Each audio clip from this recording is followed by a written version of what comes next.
ಸಪ್ತಮಿ ಉಪವಾಸವು ಹಿಂದೂ ಧರ್ಮದಲ್ಲಿ ವಿಶೇಷವಾದ ಒಂದು ಆಚರಣೆಯಾಗಿದೆ.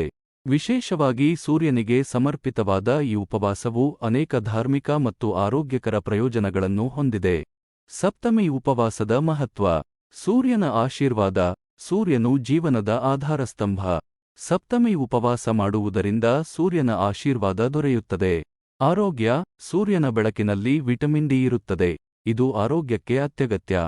ಈ ಉಪವಾಸವು ಆರೋಗ್ಯವನ್ನು ಸುಧಾರಿಸುತ್ತದೆ. ಸಂಪತ್ತು ಮತ್ತು ಸಮೃದ್ಧಿ. ಸಪ್ತಮಿ ಉಪವಾಸ ಮಾಡುವುದರಿಂದ ಸಂಪತ್ತು ಮತ್ತು ಸಮೃದ್ಧಿ ಹೆಚ್ಚಾಗುತ್ತದೆ ಎಂಬ ನಂಬಿಕೆಯಿದೆ. ಪಾಪಗಳ ನಾಶ. ಈ ಉಪವಾಸವು ಪಾಪಗಳನ್ನು ನಾಶ ಮಾಡಿ ಪುಣ್ಯವನ್ನು ಹೆಚ್ಚಿಸುತ್ತದೆ. ಮನಸ್ಸಿನ ಶಾಂತಿ. ಸಪ್ತಮಿ ಉಪವಾಸ ಮಾಡುವುದರಿಂದ ಮನಸ್ಸು ಶಾಂತವಾಗುತ್ತದೆ ಮತ್ತು ಆಧ್ಯಾತ್ಮಿಕ ಪ್ರಗತಿ ಸಾಧ್ಯವಾಗುತ್ತದೆ. ಸಪ್ತಮಿ ಉಪವಾಸ ಮಾಡುವ ವಿಧಾನ. ಶುದ್ಧತೆ.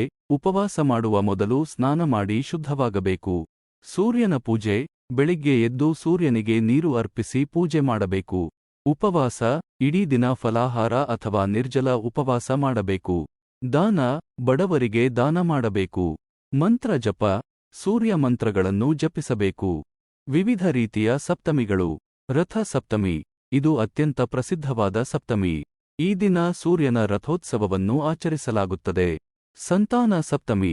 ಸಂತಾನ ಪ್ರಾಪ್ತಿಗಾಗಿ ಈ ಉಪವಾಸವನ್ನು ಮಾಡಲಾಗುತ್ತದೆ. ದುರ್ಗಾ ಸಪ್ತಮಿ.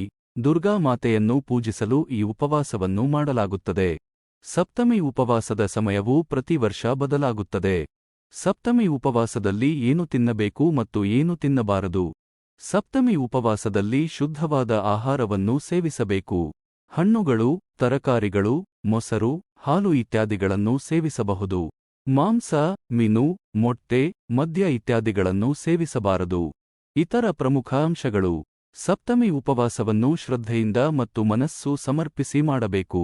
ಯಾವುದೇ ರೀತಿಯ ಹಿಂಸೆಯನ್ನು ಮಾಡಬಾರದು. ಸತ್ಯವನ್ನು ಮಾತನಾಡಬೇಕು. ಸಪ್ತಮಿ ಉಪವಾಸದ ಬಗ್ಗೆ ಹೆಚ್ಚಿನ ಮಾಹಿತಿಗಾಗಿ ನೀವು ಯಾವುದೇ ಪಂಡಿತ ಅಥವಾ ಧಾರ್ಮಿಕ ಗುರುಗಳನ್ನು ಸಂಪರ್ಕಿಸಬಹುದು. ಈ ವರ್ಷ ಯಾವ ಸಪ್ತಮಿ ಯಾವಾಗ ಬರುತ್ತದೆ ಎಂದು ತಿಳಿಯಲು ಬಯಸುವಿರಾ? ನಾನು ಈ ಮಾಹಿತಿ ನಿಮಗೆ ಉಪಯುಕ್ತವಾಗಿದೆ ಎಂದು ಭಾವಿಸುತ್ತೇನೆ.